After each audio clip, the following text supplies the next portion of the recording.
Hello दोस्तों। तो हम लोग ग्रुप डी का साइंस देख रहे हैं जो आपका PY की 2022 में पूछे गए हैं। इसमें 2022 में आपका 90 सेट क्वेश्चन पूछा है। तो एक दिन में मतलब 3 सेट हुआ था, मतलब 3 शिफ्ट हुआ था। उसमें टोटल 90 सेट हुए हैं क्वेश्चन। उसमें हम लोगों ने आपका 3 शिफ्ट के क्वेश्चन देख लिए हैं, ठीक है। उसमें जो न्यूमेरिकल बने हुए हैं उसको हम लोग बनाएंगे, मतलब जो बने हुए हैं न्यूमेरिकल उसमें उसको क्या करेंगे, यहाँ बनाएंगे। आपको सिखाएंगे कैसे बनता है न्यूमेरिकल, और कुछ अब उसके अलावा कंसेप्ट भी बताएंगे जिससे आपको न्यूमेरिकल बनाने में आसानी होगा, ठीक है।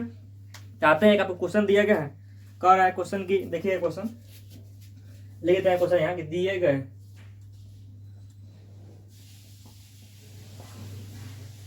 गए परिपथ में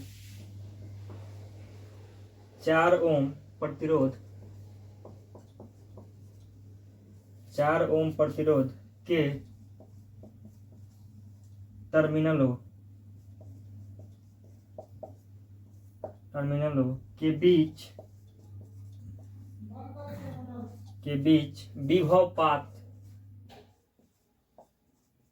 या विभव पतन कह दे ज्ञात करें, ठीक है। आपको ऑप्शन दे, आपको चित्र दे कैसे बनाया गया है, आपको जो सर्किट दिया वैसे दिया हुआ आपको। ये आपका ये प्रतिरोध हो गया, आपका ये 4 ओम का प्रतिरोध हो गया, ठीक है। आपका ये प्रतिरोध दिया हुआ है, ये कितना है आपका, ये 6 ओम का है, ठीक है। और ये क्या आपका यहाँ बैटरी से जुड़ा हुआ है, ठीक है। ये आपका बैटरी हो गया, ठीक है। यहाँ इसका दिया हुआ है, वोल्टेज दिया है 5 वोल्ट। आपको ऑप्शन में दे दिया गया है, ऑप्शन ए में दिया हुआ है 0.5 वोल्ट। ऑप्शन बी दिया हुआ है आपको 5 वोल्ट। ऑप्शन सी दिया हुआ है आपको 2 वोल्ट। ऑप्शन डी दिया हुआ है आपको 3 वोल्ट। पूछ रहा है कि जो प्रतिरोध 4 ओम वाला प्रतिरोध है वहां पे विभव पतन, मतलब विभव का लॉस, कितना लॉस होगा वहां विभव का। अब देखिए इसको कैसे बनाएंगे। तो पहले देखिए आपको ज्ञात रहना चाहिए कि 2 को प्रतिरोध है, ठीक है। एक ये प्रतिरोध है, एक ये प्रतिरोध है। तो आपको पहले याद रखना चाहिए श्रेणी क्रम क्या होता है। देखिए जब का एक प्रतिरोध हो गया, इसका लास्ट वाला सिरा अगर इसके फर्स्ट वाला सिरा जुड़ा हुआ है तो आपका श्रेणी क्रम हो गया, मतलब कि ये श्रेणी क्रम में है। अब ये भी जानते हैं कि जब श्रेणी क्रम में होता है तो आर इक्विवेलेंट आपका होता है, जो भी होगा इस दोनों का डायरेक्ट जोड़ देते हैं, मतलब क्या R1 + R2 कर देते हैं, ठीक है। ये आपको याद होगा। अब देखिए इससे अब एक और आपको खुला याद रखना पड़ेगा। आप जानते हैं कि I बराबर क्या होता है, फार्मूला I बराबर होता है V/R, ठीक है। इसको भी आपको याद रखना है, ठीक है। ये आपका एक फार्मूला हो गया और ये एक फार्मूला, यहाँ पे जो यूज होगा उसी को बता रहे हैं, सिंपल, ठीक है।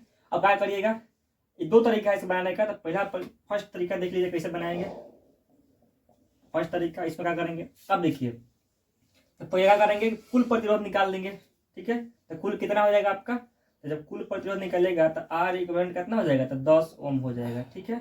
ये 10 ओम हो गया, ठीक है। अगर यहाँ पे आप I का मान, धारा का मान ज्ञात कर लीजिए। अब 10 ओम निकल गया कुल प्रतिरोध, यहाँ I का मान ज्ञात कर लीजिए, क्योंकि क्या या भी आप यहाँ निकालिएगा विभव पतन तो क्या होगा आपको V बराबर IR।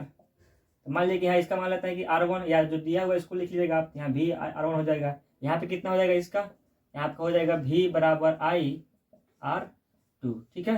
ये आपका इसका विभव पतन हो गया यहाँ से यहाँ तक, या इसको डायरेक्ट यहाँ से लिख लीजिए यहाँ तक, ठीक है। इसको ध्यान रखिए। तो आपको करना पड़ेगा यहाँ पे, अगर आपको इसका विभव पतन ज्ञात करना है, मतलब कितना विभव का हानि हो रहा है, तो आपको यहाँ पे I का मान आपको ज्ञात रहना चाहिए। तो I कैसे निकलेगा, ये बताया फार्मूला कि I बराबर क्या होता है, I बराबर होता है V/R, और R इक्विवेलेंट कुल कितना है। तो यहाँ V का मान कितना दिया हुआ है, 5 दिया हुआ है। हमने R इक्विवेलेंट कितना लाए, जोड़कर कितना लाए, तो 10 ला दिए, ठीक है। तो कट जाएगा कितना होगा आपका, तो आ जाएगा 1/2 एम्पियर, मतलब कि I का मान क्या आ गया, 1/2 एम्पियर आ गया। अब देखिए आपसे पूछ रहा है, आपसे जो विभव पात पूछ रहा है या विभव पतन पूछ रहा है, वो आपसे पूछ रहा है 4 ओम के अक्रॉस। आप जानते हैं यहाँ पे मान लीजिए V1 बराबर क्या IR1। अब देखिए यहाँ V1, यहाँ I का मान कितना निकाले आप, I का मान निकाले 1/2, ठीक है। I का मान कितना हो गया, 1/2 हो गया। उसके बाद क्या R1 का मान कितना है आपका, 4 ओम है, ठीक है। 4 खाली लिख लीजिए, काट दीजिए, कितना आएगा आपको, तो V1 बराबर कितना आ गया आपको, 2 वोल्ट आ गया। मतलब कि यहाँ पे जो लॉस होगा कितना का होगा, 2 वोल्ट का होगा, ठीक। कितना का होगा, 2 वोल्ट का होगा। अब आपसे यही क्वेश्चन में पूछ दे, अगर इस 6 ओम के अक्रॉस कितना होगा, 6 ओम के अक्रॉस कितना होगा, तो आपका हो जाएगा ये। आपको यहाँ क्या करिएगा, आप खाली यहाँ पे 6 रख लीजिएगा, तो यहाँ क्या करिएगा V2 बराबर I और क्या R2, ठीक है। यहाँ पे I का मान कितना हो जाएगा, तो I का मान 1/2, क्योंकि अब जानते हैं श्रेणी क्रम में क्या धारा का मान समान होता है, ठीक है। यहाँ R1 का मान कितना है आपको, तो R1 का मान यहाँ 6 हो जाएगा, R2 का मान कितना हो जाएगा आपको, R2 का मान 6 हो जाएगा, तब V2 बराबर कितना आएगा आपका, कट जाएगा, तब 3 वोल्ट आ गया। देखिए आपको यहाँ से 5 दे रहे थे, अब 5 का यहाँ लॉसेस हो जा रहा है, ठीक है। इसको ध्यान रखिएगा। अगर आपसे 6 ओम का पूछता तो वहां आपका 3 वोल्ट आता, अगर V1 या 4 ओम का पूछ रहा है तो कितना आया आपको, 2 वोल्ट आया, ठीक है। ये तो हो गया आपको करंट निकाल कर। अगर आपको डायरेक्ट बनाना है तो उसके देखिए फॉर्मूला क्या होता है, वो आपका होता है वोल्टेज डिवीजन रूल। क्या वोल्टेज डिवीजन रूल होता है, उसके लिए क्या करते हैं, देखिए क्या करते हैं उसके लिए, हमको मान लीजिए V1 वाला ज्ञात करना है, क्या करना ज्ञात करना है, V1 वाला ज्ञात करना है, तो उसका प्रतिरोध लिख लीजिए। मान लीजिए यहाँ 4 है तो उसका प्रतिरोध लिख लीजिए, ठीक है।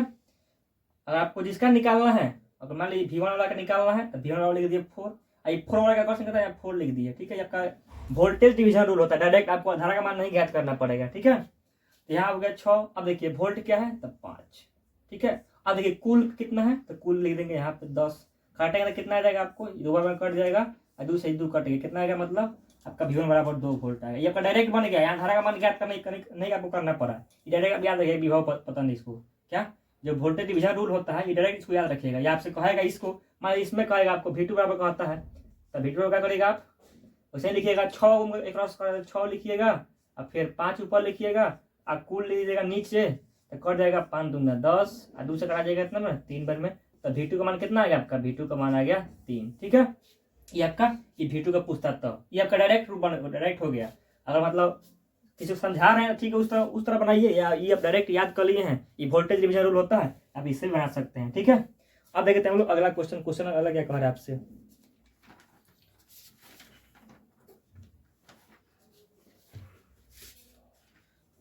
एक क्वेश्चन आए थे हम लोग क्वेश्चन नंबर 20 पे, जो अगला क्वेश्चन है क्वेश्चन नंबर 2 होगा आपका।